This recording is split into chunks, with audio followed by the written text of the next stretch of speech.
હા સર છાપામાં એ હતી. સર મેં ઓલું સિસ્ટમ સ્કોપમાં જોયું હતું સર, ઓલું નથી આવતું સર એમાં જોયું હતું, તમે એપ કીધી હતી ખબર? સોલારમાં, સોલાર સિસ્ટમ. હા સોલાર સિસ્ટમ સ્કોપમાં સર હજી થોડાક આગા આગા વ્યા ગયા હો સર, એમાં મેં જોયું. આગા આગા વ્યા ગયા થોડાક, હમણાં જ તે મેં જોયું હજી. સોલાર સિસ્ટમ જે તમને એપ્લિકેશન આપી છે એનો ઉપયોગ કરો તમે. ખોલતા સર રહ્યો હું રોજ વારંવાર. જોવ જ છું સર. અને કેટલું એમબી સક્સેસ. ઓકે અને એમબીએમાં જે છે તમે નરી આંખે બી તમને દેખાતા બી તા પણ નરી આંખે બહુ નાના દેખાય ચાંદીના છે. અને એના માટે આકાશ જે ચોખ્ખું જોવે જગ્યા ઊંચી થોડીક જગ્યા જોવે. પણ નરી આંખે બી તમને દેખાય છે. ખાલી યુરેનસ ને નેપચ્યુન છે આપણે નરી આંખે જોઈ શકીએ નહીં. આ બંનેને નરી આંખે પણ જોઈ શકાય છે.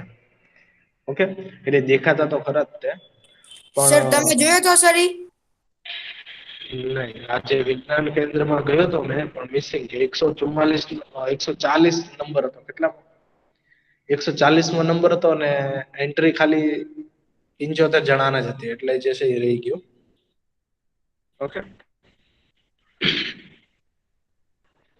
ઓકે ચલો મારા ખ્યાલ પ્રમાણે આપણે અહીંયા ભૂકંપ સામે રક્ષણ ત્યાં પહોંચ્યા બીજી બધી વાત કરી નાખીશ બરોબર કે નહીં? આ વાત કરી હતી કે નહીં સિસ્મોગ્રાફી ને એની? કે બાકી છે? સર કદાચ બાકી છે. તો અને પહેલાનું આ બધી વાત થઈ ગઈ કે બાકી છે? સર હા. સર આ પ્લેટ ઈ બાકી વાળું થઈ ગયું સર, ઉપર કરો તો સર થોડુંક હજી.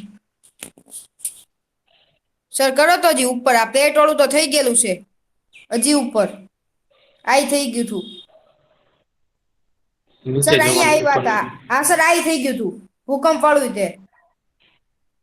આઈ મારા થઈ ખ્યાલ ગયું પ્રમાણે જો થઈ ગયું છે તો મને આઈ થઈ ગયું છે. ખબર છે થઈ ગયું છે. ઓકે મને ખબર તમે ક્યાં પહોંચ્યા ઘરની અંદર ના પહોંચ્યા થોડાક પોઈન્ટમાં બરોબર તો બી હું તમને સમજાવી દઉં છું.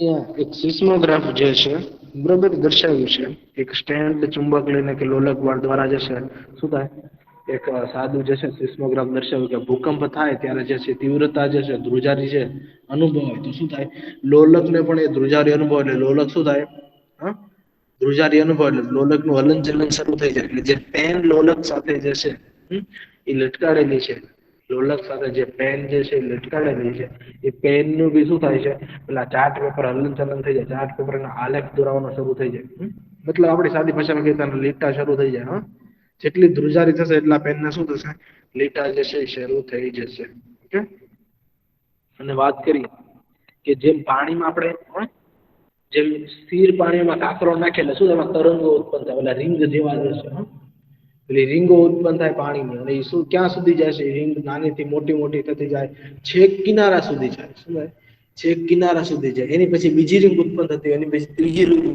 ઉત્પન્ન થતી આ રીંગ જે છે ગોળ ગોળ જોઈ તમને દેખાય આ સ્વરૂપે ઉત્પન્ન થાય છે એ શું છે એ તરંગો છે એ શું છે એ તરંગો અને પાણીમાં જે છે પથ્થર નાખે તેના કારણે જે છે તરંગો જે છે ઉત્પન્ન થયા છે આવી રીતે શું થાય કે તરંગો જે છે એમાં ઉત્પન્ન થાય છે બરોબર તો એવી જ રીતે જે જગ્યાએ ભૂકંપ થાય જે જગ્યાએ ભૂકંપ થાય છે તો ભૂકંપ ના પણ શું છે આવા તરંગો ઉત્પન્ન થાય શું થાય ભૂકંપ થાય છે તો ભૂકંપ ના બી શું થાય છે તરંગો જે છે ઉત્પન્ન થાય છે જો આ રીતે શું આ રીતે ભૂકંપ ના બી જે રીંગ સ્વરૂપે તરંગો જે છે ઉત્પન્ન થાય છે અને ભૂકંપના સેન્ટરને એપી સેન્ટર કહેવાય શું કહેવાય કે ભૂકંપ જે જમીનના અંદરના ભાગમાં થયો હોય જે સેન્ટર થયો હોય એને શું કહેવાય એપી સેન્ટર કહેવાય અને તરંગોને સિસ્મિક તરંગો કહે શું કહે છે તરંગોને શું કહેવાય સિસ્મિક તરંગો કહે છે ઓકે રિક્ટર સ્કેલ ની વાત કરી હતી કે વિજ્ઞાનના અન્ય માપદંડની જેમ જ જેમ કે ડેસિબલ પણ એક ઉદાહરણ છે ડેસિબલ શેનું માપન કરે છે ડેસિબલ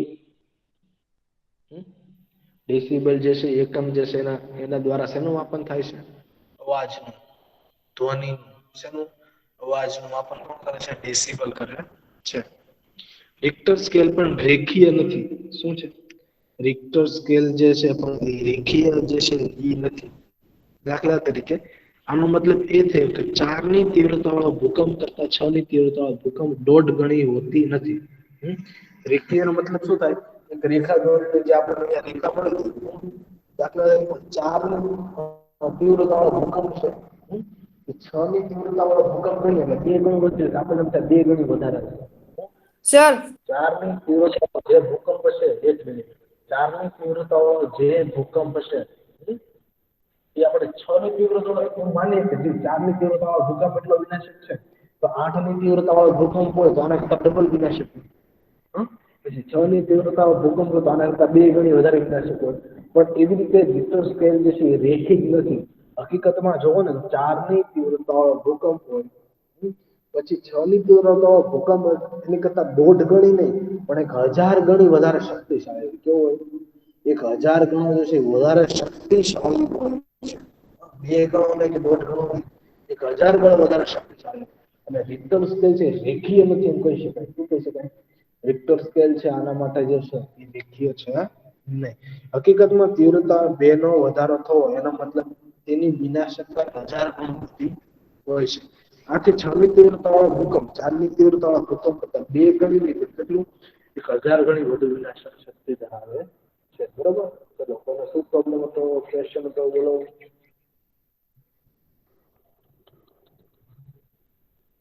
ક્વેશ્ચન બોલો. કોને? સર રીડ કરું? ના રીડ નથી કરવાની જરૂર. નથી સમજાણું હોય તો બોલો, જેમ ના સમજાણું હોય. સમજાય ગયું બધા? હા સર. હા સર.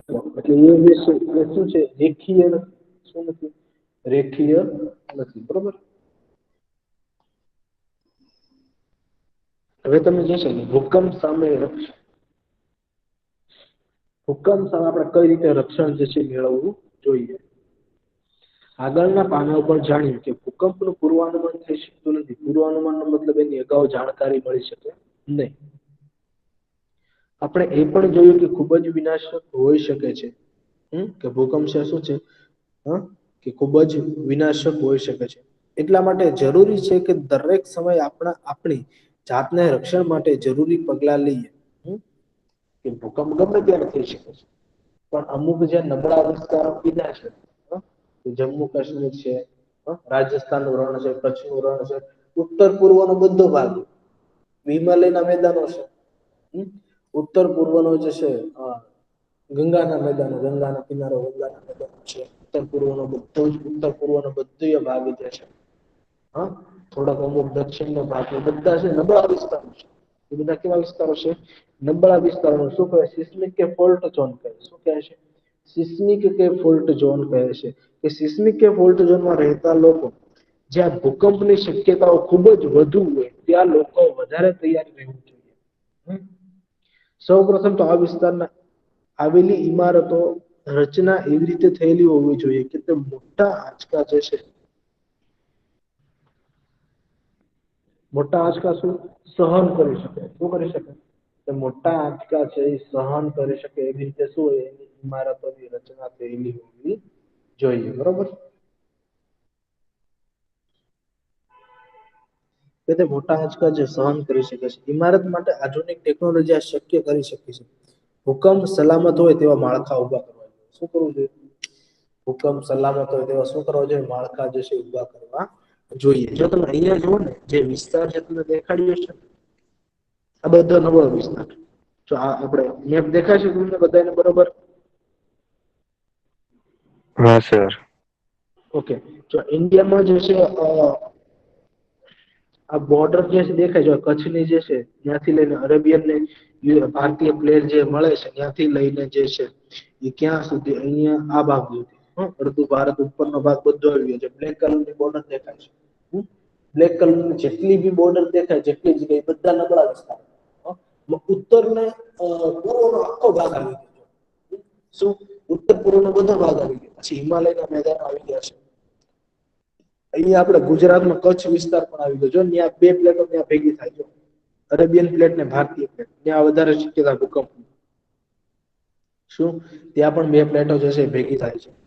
એટલે આ બધા વિસ્તારો એવા છે, હિમાલયના મેદાનો ઉપર તરફ, હિમાલયના વિસ્તાર, હિમાલયના મેદાનો, આ બધા વિસ્તારો એવા છે કે જ્યાં ભૂકંપની સૌથી વધારે આવવાની શક્યતા વધુ છે અને બધાને સિસ્મિક કે ફોલ્ટ ઝોન નબળા વિસ્તારો કહેવામાં આવે છે. પછી જમ્મુ કાશ્મીરના ઉપરનો વિસ્તાર એટલે ઇન્ડિયાના ઉપરનો વિસ્તાર જો છે મોટા ભાગે જે છે ઉપરનો વિસ્તાર બ્લેક બોર્ડર કરેલ છે બધા વિસ્તાર.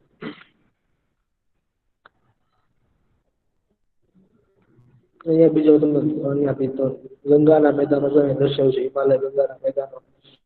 આ જો આ ભાગ બધા કેવા છે નબળા વિસ્તારો સિસ્મિક કે ફોલ્ટ ઝોન પર કહી શકીએ એવા વિસ્તાર બરાબર. એટલે જે એવા વિસ્તારોમાં રહેતા લોકો હોય એને સલામતી માટે જે સુરક્ષા માટે પગલાં જે છે એ ભરવા જોઈએ બરાબર. કારણ કે એ વિસ્તારમાં નબળા વિસ્તારમાં ભૂકંપ ક્યારે આવે છે નક્કી જ ના હોય.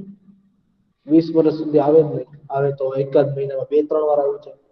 એના આંચકા વારંવાર અનુભવાતા હોય બરોબર છે. એટલે એનું કોઈ પૂર્વાનુમાન કરવું શક્ય છે નહીં. ભૂકંપ સલામત હોય તેવા માળખાઓ એટલે બિલ્ડિંગો છે ઇમારત છે એ શક્ય બન્યું છે એન્જિનિયરો અને આર્કિટેક્ટ્સની મદદથી આ શક્ય બન્યું છે કે જે ઇમારત બને છે એ ભૂકંપના મોટામાં મોટા આંચકા છે સહન કરી શકે. શું ઇમારત જે બને છે શું કે ભૂકંપના જે છે મોટા ને મોટા જે આંચકા સહન કરી શકે છે એવું શક્ય બન્યું છે. કે ભૂકંપ સલામત કે ભૂકંપથી સલામત એવા માળખા બી ઊભા કરવા જોઈએ. ઓકે, તો ક્યાં ક્યાં જશે કારણો આપણે જોઈએ. યોગ્ય આર્કિટેક્ટ્સ અને માળખા માટેના ખાસ એન્જિનિયરોનો સંપર્ક કરવો જોઈએ. કોણ? યોગ્ય આર્કિટેક્ટ્સ કે માળખા માટેના ખાસ જે એન્જિનિયરો હોય છે એનો સંપર્ક જે છે તમારે કરવો જોઈએ બરાબર. ઉચ્ચ સિસ્મિક વિસ્તારોમાં ભારે બાંધકામ મટીરિયલને બદલે માટી એટલે ગારો અને લાકડાનો ઉપયોગ વધુ સારો છે. એટલે કે એવા વિસ્તારો કે જ્યાં વધારે પ્રમાણમાં જે છે ભૂકંપની શક્યતા વધુ હોય, જ્યાં ભૂકંપની શક્યતા વધુ હોય નબળા વિસ્તારો છે. બે પ્લેટો જ્યાં ભેગી થતી હોય નબળા વિસ્તારો છે ત્યાંનું બાંધકામ કેવું છે માટી અને ગારાનું ને લાકડાનું હોવું જોઈએ અને છાપરાઓ બને તેટલા હળવા રાખવા જોઈએ. કેટલા છાપરાઓ બને તેટલા હળવા રાખવા જોઈએ. કદાચ જો માળખું પડે ભાંગે તો મોટું નુકસાન ન થાય. ગારાનું હોવું જોઈએ, લાકડાનું હોવું જોઈએ, વધારે પડતું ઉપયોગ કરાય નહીં. જો કદાચ જો માળખું છાપરા બી હલકા હોય છે કદાચ જો માળખું પડી ભાંગે તો આપણે વધારે જશે નુકસાન જાય નહીં. આપણે ફરીને ફરી ગારા અને લાકડાથી જશે એ ઘર ઊભું કરી શકીએ બરોબર.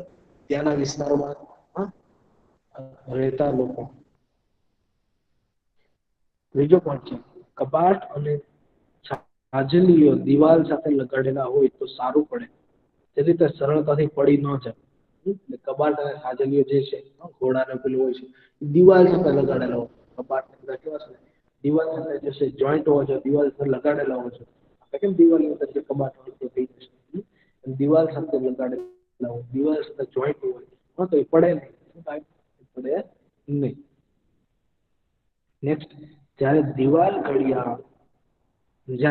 ઘડિયાળ ફોટા ફ્રેમ કે પાણીના ગીઝર લટકાવો ત્યારે ધ્યાન રાખો કે ભૂકંપ આવે ત્યારે લોકો પર પડે કે પાણીના ગીઝર છે દિવાલ ઘડિયાળ છે ફોટો ફ્રેમ છે કે દિવાલ પર જે લગાડીએ છીએ ફોટો ફ્રેમ એવી રીતે લગાડવાના કે જ્યારે ભૂકંપ આવે ત્યારે તમારી પર પડે નહીં.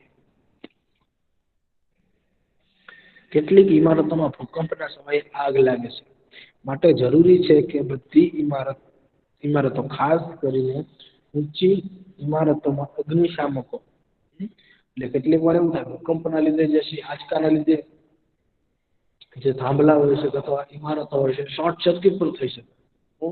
ભૂકંપના લીધે જે આંચકાનું હોય એના લીધે શોર્ટ સર્કિટ થઈ શકે છે. શોર્ટ સર્કિટમાંથી જ આગ ઉત્પન્ન થાય છે. તો એ આગ જે છે ઉત્પન્ન થાય એના માટે જે છે તો ખાસ પ્રકારના જે ફાયર બ્રિગેડની સુવિધા જે છે આપણી ઇમારતમાં હોવી જોઈએ. ખાસ કરીને ઊંચી ઇમારતોમાં અગ્નિશામકો ચાલુ સ્થિતિમાં હોવા જોઈએ. શું હોવું જોઈએ? ઊંચી ઇમારતોમાં અગ્નિશામકો જે છે ચાલુ સ્થિતિમાં હોવા જોઈએ.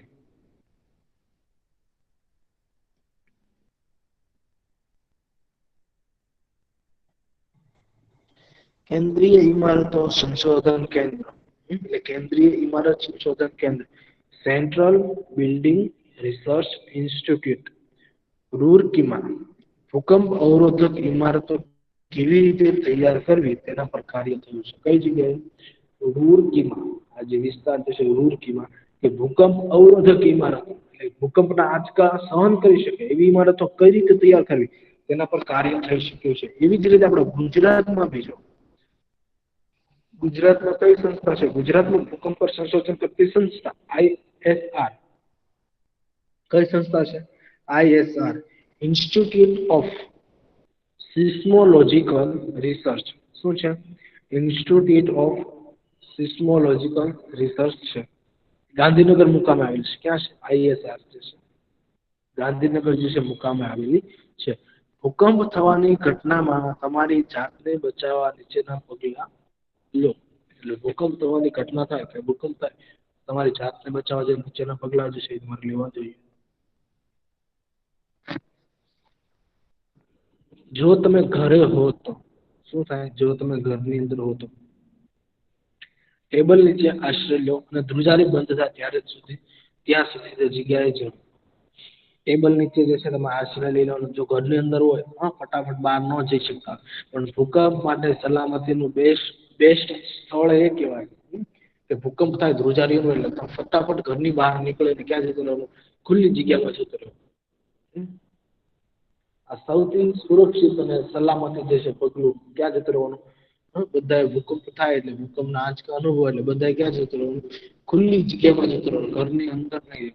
શક્ય હોય તો ક્યાં જતું રહેવાનું? ખુલ્લી જગ્યા ઉપર, બહાર મેદાનમાં જતું રહેવાનું. બરોબર? પણ આપણે સિટીમાં મોટા ભાગે ખુલ્લી જગ્યા ક્યાં જોવાનું મળે? રસ્તાઓ જો એટલે જ ખુલ્લી જગ્યાઓ છે. એટલે ક્યાં જવું? ટેબલની નીચે આશ્રય લ્યો અને ધ્રુજારી બંધ થાય ત્યાર સુધી તે જગ્યાએ જ રહો. ધ્રુજારી બંધ થાય ત્યાં સુધી હું રહેવાનું? એ જગ્યાએ જ રહેવાનું. તમારી પર પડી શકે તેવી ઊંચી અને ભારે વસ્તુઓથી દૂર રહો. તમારી પર જે પડી શકે એ ઊંચી અને ભારે વસ્તુ પર દૂર રહેવાનું છે. જો તમે પથારીમાં હો તો ઊભા ન થાવ, તકિયાથી માથાનું રક્ષણ કરો. કારણ કે એટલી તમારી પાસે એટલો સમય નહીં હોય. ભૂકંપની ધ્રુજારી આવે તો ભૂકંપના આંચકા અનુભવે, દોડીને ભાગીને અમુક વાર એવું થાય બહાર જવાનો સમય બી ના રહે. એટલા ભૂકંપના આંચકા. તો આ જે છે એ પગલાં લેવા જોઈએ. શું કરવું જોઈએ? પથારીમાં શું થયું? આંચકા પેલા તમારા મોઢાનું રક્ષણ, પેલું મસ્તિષ્ક જે છે એ માથે મૂકીને મોઢાનું રક્ષણ કરી લેવું. બરાબર?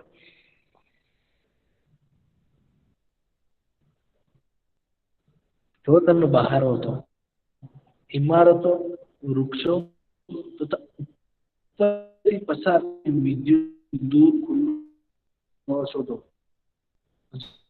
જમી જાઓ. ઇમારતો, વૃક્ષોથી દૂર પસાર થતી વિદ્યુતની લાઈનો, ઉપર તરફ પસાર થતી વિદ્યુતની લાઈનો. કારણ કે ભૂકંપ થાય એટલે એવું એવી રીતે બી થઈ શકે બે થાંભલા છે એમાંથી એકાદ થાંભલો પડી બી જાય એટલે વિદ્યુતની જે શરૂ લાઈનો હોય શું થાય છે? શરૂ લાઈનો તરત નીચે શરૂ નીચે પડે. તમે એમાં શરૂ હોય વિદ્યુત જે છે એ વિદ્યુતની વાહક છે એમાં બહુ પણ મોટા પ્રમાણમાં વિદ્યુત જે છે જથ્થો જે છે શરૂ હોય. અને ડીસી કરંટ હોય છે, ડાયરેક્ટ કરંટ. એટલે એ તમને લઈ ગયું કે તમે લઈ ગયા એટલે પૂરું. શોર્ટ સર્કિટ તમને લાગે જ છે. પછી એમાં તમે દૂર ના ફેંકો તમે જ્યાં ચોંટી ગયો. શોર્ટ સર્કિટ તમને લાગે છે.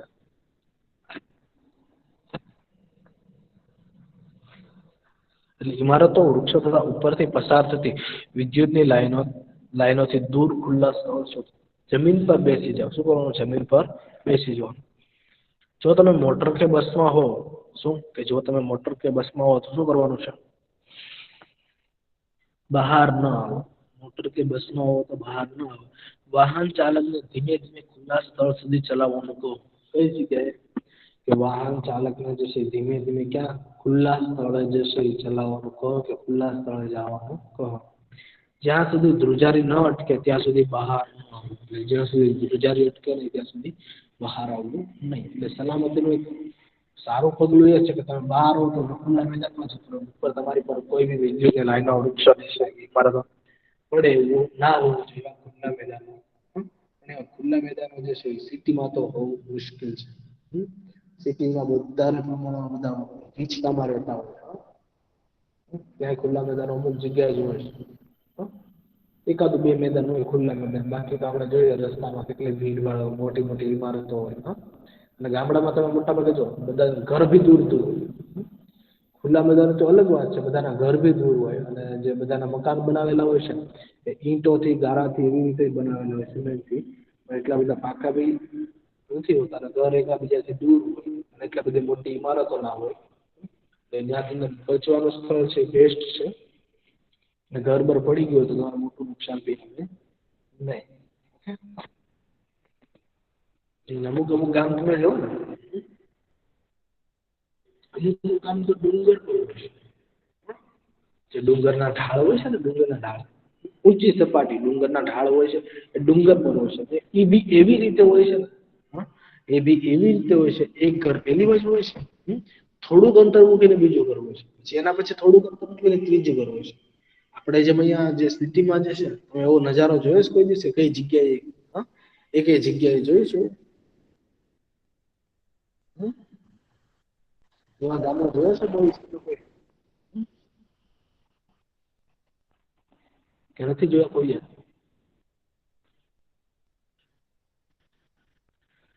અવાજ આવે છે મારો કે નથી આવતો? આવે છે. હા. હા સર આવે. જાગો છો બધા? એટલે એવા બી સ્થળ હોય છે, હવે અમુક ગામ હોય છે કે જ્યાં એ ગામમાં લોકો જે નળિયા વાળા ઘર હોય, બધાને કેવા હોય બધા છાપરા બધા ઉપર ના હોય, સજા હોય, નળિયા કરેલા હોય છે, નળિયા વાળા હોય છે. તો એ લોકોને ભૂકંપના આંચકા વાચકા ડર બી વધારે મારે અને જે છે નુકસાન બી વધારે થતું નથી. પણ અમુક લોકો જે ગામડામાં જોવો તો તમે ડુંગરના ઢોળા ઉપર રહેતા હોય છે, ઊંચી સપાટી ઉપર રહેતા હોય છે, અને એ જોવો ને તો મોટા ભાગે જે છે એ બધા ઘર જે છે અલગ અલગ થોડાક દૂર અંતરે આવે, થોડોક અંતર મૂકે. સીધી ટાઈપ એક જ દિવસ બી જમી એવી રીતે નહીં. હા, તો થોડોક અંતરે બીજું ઘર, પછી એને થોડોક અંતરે ત્રીજું ઘર, ચોથું ઘર, પાંચમું ઘર, અને વધુ 20 જ ઘર હોય, 15-20 જેટલા ઘર હોય. એવા ગામ બી જોયા હોય, એવા ગામ બી છે. વધુ 15-20 જ ઘર હોય, વસ્તી બી વધારે હોય નહીં. એટલે એવા વિસ્તારો બી છે, એવા ગામ બી છે. એવા વિસ્તારમાં બહુ સારું. શું સારી બાબત એ કે ગમે એટલી પૂર આવે કે વરસાદ આવે ત્યાં સુધી પાણી પહોંચે, ત્યાં પાણી ભરાય ને તરત જતું રહે. બરાબર.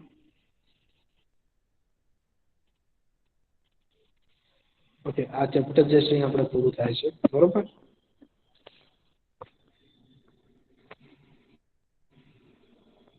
અને શું શીખ્યા જોઈ લઈએ આપણે. બરોબર. કેટલાક પદાર્થોને અન્ય પદાર્થ સાથે ઘસીને વીજભારિત કરી શકાય. જેમ કે પેનની જે રિફિલ છે પ્લાસ્ટિક સાથે ઘસીને શું કરી શકો તમે? વીજભાર. કાચનો સળિયો જે છે એ શું રેશમના ટુકડા સાથે ઘસીને વીજભાર કરી શકો છો. ફુગ્ગાને જે છે ઊનના કાપડ સાથે ઘસીને વીજભાર કરી શકો છો. આખું ચેપ્ટર યાદ અપાવી દો. તે વચ્ચે તમે વીજભાર કરી શકો છો. બે પ્રકારના વીજભાર છે, ધનભાર ને ઋણ. વીજભાર કેટલા પ્રકારના છે? બે પ્રકારના, ધનભાર ને ઋણભાર. સમાન વીજભાર વચ્ચે અપાકર્ષણ થાય છે, અસમાન વીજભાર વચ્ચે આકર્ષણ થાય. શું થાય? સમાન વીજભાર એટલે પ્લસ પ્લસ હોય કે માઇનસ માઇનસ હોય તો બંને વચ્ચે શું થાય? અપાકર્ષણ થાય. પ્લસ પ્લસ હોય કે માઇનસ માઇનસ હોય તો બંને વચ્ચે અપાકર્ષણ થાય છે. પણ પ્લસ માઇનસ કે માઇનસ પ્લસ હોય તો શું થાય? અસમાન વીજભાર છે, એના કારણે શું થશે? એનું આકર્ષણ થાય છે. ઘસવાથી ઉત્પન્ન થતા વીજભારને સ્થિર વિદ્યુત કહે છે. શું છે? જે ઘસવાથી વિદ્યુતભાર ઉત્પન્ન થાય, કયો વિદ્યુતભાર છે? સ્થિર વિદ્યુતભાર છે. જ્યારે વીજભારનું વહન થાય છે, શું યાદ રાખજો ખાસ, જ્યારે વીજભારનું વહન થાય છે ત્યારે તે વિદ્યુત પ્રવાહ બનાવે છે. શું? જ્યારે વીજભારનું વહન થાય ત્યારે શું કરે છે? વિદ્યુત પ્રવાહ જે છે બનાવે છે. જે તે પદાર્થ વીજભારિત છે કે નહીં તે જાણવા માટે ઇલેક્ટ્રોસ્કોપનો ઉપયોગ થાય છે. કયો પદાર્થ જે છે વીજભારિત છે કે નહીં? આપણે પેલી જામની bottle, aluminium foil, paper pin, paper clip, યુપીને આપણે જોયું હતું. એની વડે પ્રયોગ કર્યો છે. સાદું ઇલેક્ટ્રોસ્કોપ આપણે જે છે બનાવ્યું હતું કે કોઈ પદાર્થ છે વીજભારિત છે કે નહીં એની મદદથી આપણે જાણી શકતા હતા. વીજભારિત પદાર્થમાંથી વીજભારનો પૃથ્વીમાં વહનની ક્રિયાને અર્થિંગ થાય તો ઇલેક્ટ્રોસ્કોપમાં જે વીજભાર છે આપણે એને વીજભારિત કરતા હતા યુપીને, પછી તમે તરત એને અડો એટલે શું થાય? એલ્યુમિનિયમની બંને ફોઇલ જે છે પોતાના મૂળ સ્થાને આવી જતી હતી, કારણ કે એનો વીજભાર ક્યાં ગયો? વીજભારમાં આપણામાં આવી ગયો. ક્યાં ગયો? વીજભાર જે છે તમારા શરીરમાં આવી ગયો. તમારા શરીર મારફતે વીજભાર ક્યાં છે? પૃથ્વીમાં વહન થઈ ગયો. ક્યાં થઈ ગયો? ક્યાં જતો? એ વીજભાર જે છે પૃથ્વીમાં વહન થઈ ગયો છે. તો આ પૃથ્વીમાં વહનની ક્રિયાને શું કહેશે? અર્થિંગ છે. કે વીજભારિત વસ્તુમાંથી વીજભાર જે છે કોઈ દ્વારા પૃથ્વીમાં વહન થાય શું અર્થિંગ કહે છે. વાદળ અને પૃથ્વી અથવા જુદા જુદા વાદળો વચ્ચે થતા વીજભારના વિસર્જનને લીધે વીજળી ઉત્પન્ન થાય છે. આપણે જોયું કે વાદળની જે નીચેની સપાટી પર માઇનસ વીજભાર છે, ઉપરની સપાટી પર પ્લસ વીજભાર છે, અને પૃથ્વીની સપાટી પર પ્લસ વીજભાર છે. તો હવાના તીવ્ર ગતિથી પડતા વરસાદ અને હવા જે છે હવાના ઉપર જવું, આ બંને ઘટના જે છે હવાના ઉપર જવાના તીવ્ર ગતિથી વરસાદ પડવાથી વીજભારો શું થાય છે? એકઠા થાય છે. એકઠા થવાથી વીજભાર જે મોટા પ્રમાણમાં તણખલા ઉત્પન્ન થાય અને વીજળી કહીએ. અથવા તો 2-3 વાદળો જે છે એકઠા થાય છે, ભેગા થાય છે, એના કારણે શું થાય છે? વીજભાર ઉત્પન્ન થાય છે. અસમાન પ્લસ અને માઇનસ ઘણો બધા વીજભાર ઉત્પન્ન થાય છે અને તણખલો મોટો તણખલો થાય અને આપણે શું કહીએ છીએ? વીજળી કહીએ છીએ. વીજળીના આઘાતથી જાનમાલની હાનિ થાય છે. વીજળીના વાહકો ઇમારતોના વીજળીના પડવાથી અસરોથી બચાવી શકે. એટલે વીજળીના વાહકો ઇમારતોને વીજળીના પડવાની અસરોથી બચાવી શકે. કે વીજળીના વાહકો જોયું તો આપણે પેલા ઘરની તમે જુઓ તો આખા ઘરમાં જે છે એક મોટો ધાતુનો સળિયો, એક છેડો જે ઉપર ઘરની ઉપરના ભાગમાં ખુલ્લો રાખવાનો છે, એક છેડો ક્યાં રાખવાનો છે? જમીનની અંદર જે છે દાટી દેવાનો છે. એના કારણે શું થશે? તો તમારા ઘરની આસપાસ જો વીજળી ઉત્પન્ન થશે એટલે શું થશે? વીજળી છે ધાતુના સળિયા તરફ આકર્ષાશે ને એની અંદર વીજળી જતી રહેશે, અર્થિંગ સ્વરૂપ પૃથ્વીમાં જતી રહેશે. એટલે વીજળીના વાહકો જે છે કંઈક અંશે આપણને જે છે વીજળીથી બચાવે છે.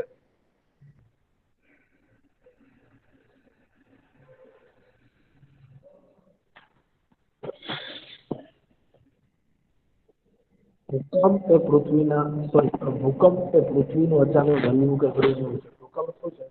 પૃથ્વીનું અચાનક હલવું કે ધ્રુજવું છે. ભૂકંપ એ પૃથ્વીના પેટાળમાં ઉત્પન્ન થતો વિક્ષેપ શું છે? ઉત્પન્ન થતો હલનચલન, વિક્ષેપ, ઘસારો. તમે ભૂકંપ થવાની ઘટના ભૂકંપ ક્યારે થશે? કયા સમયે, કઈ જગ્યાએ, કેટલા પ્રમાણમાં પૂર્વાનુમાન કરવું શક્ય છે નહીં. પૃથ્વીની પ્લેટોની ધાર પર ભૂકંપ થવાની વધારે શક્યતા હોય છે. આ ધારને ફોલ્ટ ઝોન કહે છે. કે બે ધાર જ્યાં મળતી હોય, બે જે પૃથ્વીની જે ધારો જે છે, દાખલા તરીકે તમે યુરોપિયન પ્લેટ અને અરેબિયન પ્લેટ અથવા ભારતીય પ્લેટ જે છે એકાબીજાની ધાર મળતી હોય તો એ જગ્યાએ એવા વિસ્તારને સિસ્મિક કે ફોલ્ટ ઝોન કહે છે. તો એવા વિસ્તારમાં ભૂકંપ થવાની શક્યતા વધુ છે. ભૂકંપની વિનાશક ઉર્જાને રિક્ટર સ્કેલ પર માપવામાં આવે છે. કે ભૂકંપ જે છે એને ધ્રુજારી જે છે એને શું રિક્ટર સ્કેલ પર માપવામાં આવી શકાશે. રિક્ટર સ્કેલ પર 7 કે તેથી વધુ તીવ્રતા ધરાવતો ભૂકંપની વિનાશકતા અતિશય હોય છે, જે જાનમાલની ખુવારી નોંધે છે. એટલે કે 7 થી વધારે જો છે હોય એની તીવ્રતા કેટલી હોય? 7 થી વધારે જો એની તીવ્રતા હોય તો જે છે એ બહુ મોટા પ્રમાણમાં વિનાશક ભૂકંપ છે. કેવો છે? અતિશય જે છે વિનાશક ભૂકંપ હોય છે. એના આપણે નુકસાન જે છે વધારે થઈ શકે છે. આપણે ભૂકંપથી બચવા જરૂરી પગલાં લેવા જોઈએ. આપણે ઘરની અંદર ઘરની બહાર હોય છે. હમણાં જ આપણે 2 મિનિટ પહેલા જ 2 મિનિટ પહેલા માહિતી મેળવી કે કઈ રીતે આપણે જે છે સલામતીના પગલાં લેવા જોઈએ, સાવચેતી રાખવી જોઈએ. બરોબર? તો અહીંયા જે છે તમારું આખું ચેપ્ટર જે છે આ ચેપ્ટર પૂરું. બરોબર? પછી જે આ જે છે તમે જો નીચેનામાંથી કયું સરળતાથી ઘર્ષણ દ્વારા વીજભારિત થતું નથી? એ શું કીધું છે? ચાલો સ્વાધ્યાય જોઈ લઈએ, આન્સર આપજો. નીચેનામાંથી કયું સરળતાથી ઘર્ષણ દ્વારા વીજભારિત થતું નથી? પ્લાસ્ટિકની ફૂટપટ્ટી, તાંબાનો સળિયો, ફૂલ આવેલો ફુગ્ગો કે ઊનનું કાપડ? સરળતાથી કોનું ઘર્ષણ થશે નહીં, વીજભારિત થતો નથી, વીજભારિત થતું નથી. શું આન્સર હશે? કોણ કહેશે? પ્લાસ્ટિક ની ફૂટપટ્ટી.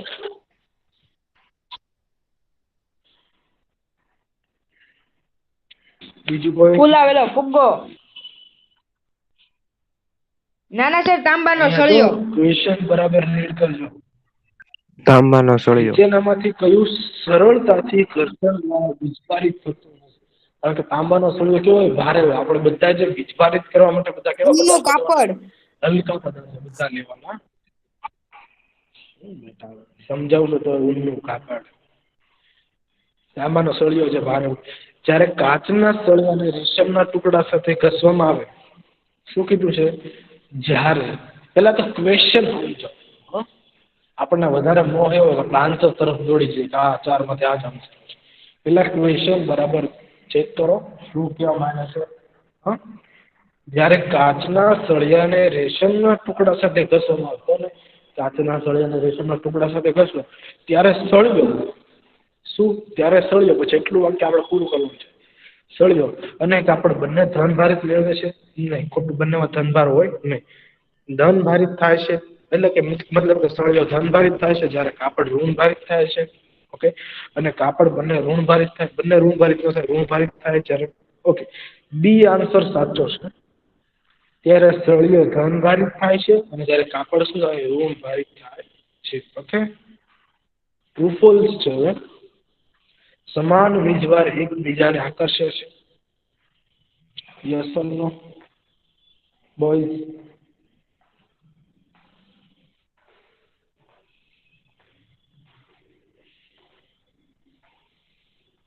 નથી ખબર?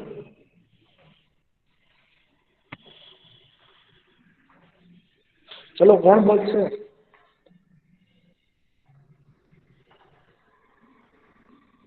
યસ. બોયઝ? Sir false. કે નાનો તો આન્સર આપો. પ્રેઝન્ટ છો કે મેમ તો મને કયો.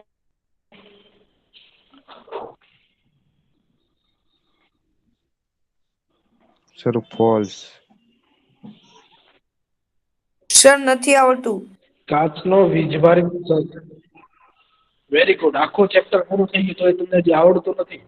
એક નોર્મલ ક્વેશ્ચન છે, તમને કેટલી વાર સમજાવ્યું?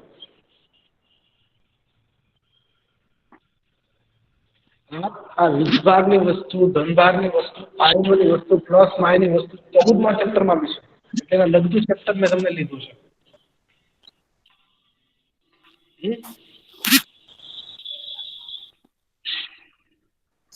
કાચનો વીજભારિત સર સળિયો, ખાલી અવાજ પ્લાસ્ટિકની માઇક સર છે ને તો સર વીજભારિત તમારો અવાજ ઓછો આવે છે. માઇક જે છે કોનું? માઇક મ્યુટ કરી દે. ચાલો બધા. ઓકે, ચલો રહેવા દે. તમે તમારી રીતે જે છે એ સ્વાધ્યાય પૂરું કરી નાખજો. બરોબર? 2 મિનિટ શાંતિ નથી રાખી. સ્વાધ્યાય પૂરું કરી નાખજો તમારી રીતે. બરોબર? સ્વાધ્યાય જે છે એ ફેર નોટમાં બી લખી નાખજો.